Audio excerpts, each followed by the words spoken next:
আচ্ছা, আপনাদের কি এরকম আত্মীয় স্বজন আছে? থাকলে কমেন্ট বক্সে মেনশন করে যাবেন। আমি গতকালকে রাত্রে সিএনজি দিয়ে বাসায় যাওয়ার পথে গাড়ির ভিতরে 2-3 জন মহিলা উঠছিল, মানে তারা আগে উঠছে, আমি পরে উঠছি।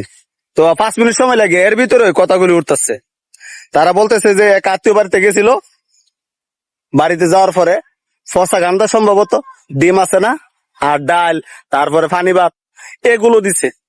তো তারা পরে ফিরতি আসার সময় এই জিনিসটা ঘটে। কেমনে? আমি যখন সিএনজিতে উঠি তার মনে 2 মিনিট পরেই ঘটনা ঘটে গেছে। ঘটনা এমন ঘটছে রে ভাই, হ্যাঁ ওই যেমন সিনজি থেকে নাইমা যাবো গা, মহিলাটি এমন গন্ধ রে ভাই। এখন আমি যে সামনে, তারা তো বুঝতে পারছে, সিনজি ড্রাইভারও মানে গন্ধে নাক ডাইকা রাখছে। আসলে এরকম আত্মীয় থাকলে আপনিও মেনশন করতেন, কারণ না পাইছে সুখ। আর আর তারা তো মনে করেন যে বসা কান্দা দিয়ে বাইচে গেছে গা, ভালো জিনিস দেওয়া লাগছে না। কারণ এমন আত্মীয় স্বজন থাকলে ভালোই।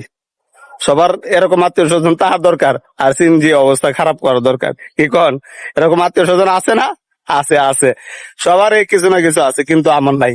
তো আমি লাস্টে চিন্তা করলাম, যাক, এটা নিয়ে একটা ভিডিও বানাই, আপনারও মেনশন করে দেন আত্মীয় স্বজনের নামটি।